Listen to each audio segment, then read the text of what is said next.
What's going on? Welcome back to the vlog. This is a week in the life of a teacher. We bop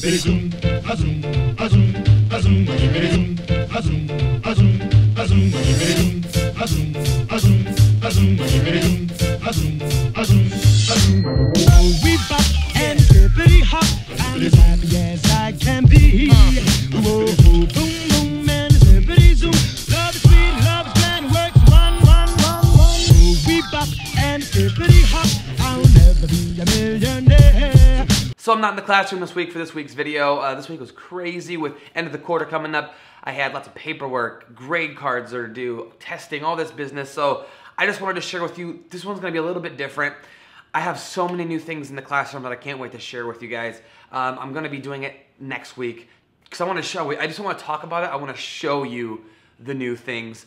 So for this week, I just wanted to tell you the one thing that I did this week that made this week probably the best week of the whole year. And I've been having ups and downs, hills and valleys this week, this year. You know, there's been parts of the year where I've been like, why do I even do this? And then there's been days that have been amazing. This week was probably the most consistent week. It was just a solid week in the classroom.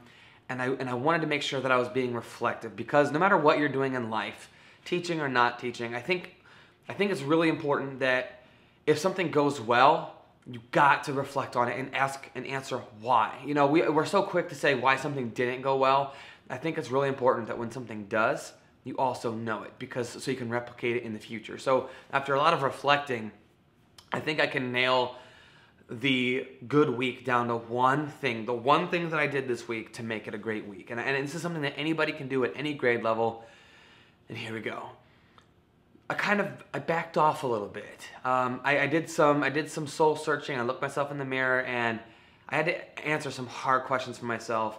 And one of the questions was, how much time is the focus of attention in the classroom on myself and versus the students doing just their work, right? Like, how much time am I asking the kids to look at me and to listen to me, right?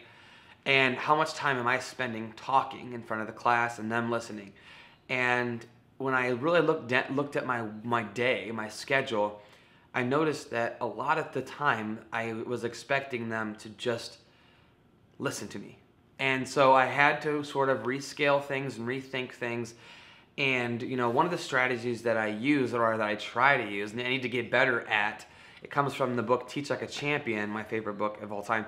It's called Economy of Language. And so basically what that means is say what you need to say with the least amount of words possible. And this is especially true for teaching. If you can deliver some directions, do it quick and concise, boom, and then get off the stage. Deliver instruction, boom, and get off the stage, hand it over to the kids. Because what are kids gonna do if they're not engaged? If a group of kids are not engaged, they're going to fill that time with something. You can't expect kids of any age. Heck, you can't expect adults to sit quiet. If they're not engaged doing something, what are adults gonna do? They're gonna talk, they're gonna whatever, right? And so I had to take a good strong look at how much time did we spend having the kids just look at me while I'm doing something. And of course, every lesson has a portion of that, right? I mean, especially when your main delivery of instruction is direct instruction, when you're showing kids how to do something.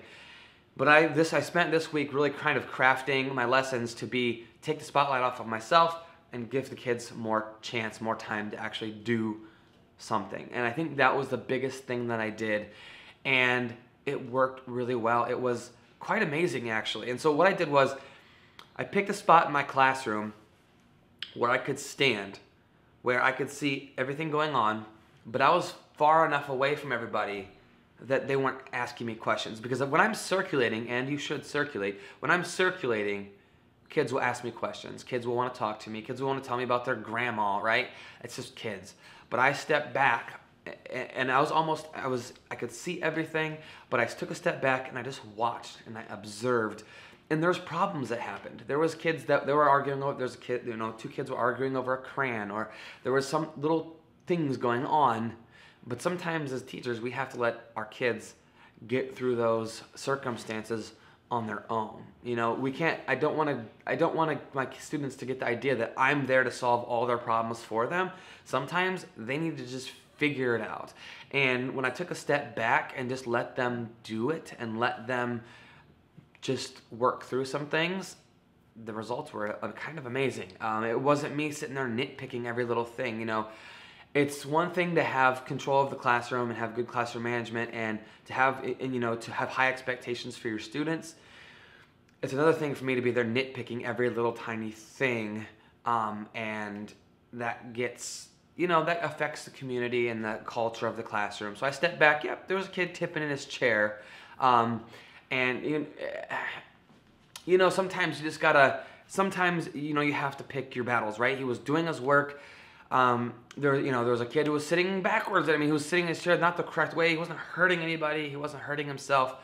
Do I want kids to sit that way? No. He was like turned around, but he was doing his work, so I'd let it go. You know, sometimes you just have to let things slide. And that goes against everything that I want. You know, it's sweat the details, everybody's shirt tucked in, everybody does but it's at the end of the day, even, you know, if you want kids to be quietly working, take a step back. Sometimes it might surprise you what the kids are actually talking about. Sometimes they're actually trying to help each other on the work. Yeah, even in kindergarten, that's happening. So sometimes, you know, it's not always black and white. Take a step back before I react to something, before I go in for a correction, before I go in to fix a situation. Take a step back, look at what's going on, and then sort of develop what I'm going to say before I just react. Because if I'm in there circulating, I'm walking around the tables, I'm giving positive narrations and whatever, but if I'm right there all the time, I'm just going to be reacting to stuff. Oh, don't tip me in your chair, please. You know, we're not doing it that way, okay? You guys got to be quiet. But if I take a step back for a minute, I can assess the situation and decide when to go in, when to not go in, what to say, what not to say. And that was the key to my positive week. And so now that I know that, moving forward next week, I have to replicate it. So what I ask you to do this week is do the same thing. If you had a good day, why? Answer that for yourself. If you had a bad day, why? And, you know, the first thing when we have a bad day as teachers, the first thing that we like to do is what I do. Oh, my kids were just crazy today. My kids were just crazy. They just weren't listening. But then you got to go back and say, okay, but what was I doing? You know, what could I have done better? What could I have done better? What did I do wrong? What do I need to do more of? And answer those hard questions for yourself, because a lot of times what we do as teachers can affect how our students behave. Now, I'm usually the first one to say, yeah, you know what? Sometimes our kids can just act up and it has nothing to do with what we're doing. But if you take a good hard look, a lot of times certain situations and behaviors can be fixed based on things that we do. And I learned something new this week, which was take a step back and just kind of observe for a second before going in and trying to fix the problems. But I hope you guys got something out of this video. If you did, make sure to give it a big thumbs up and subscribe if you haven't yet already subscribed. And next week for my Week in Life of a Teacher video, I'm going to be planning on filming a little bit every day and showing you some of the new things, the new developments in my classroom that I'm excited to show you. So thanks again for watching. Find your gift, share it with the world, and remember, you are worth it. See you tomorrow.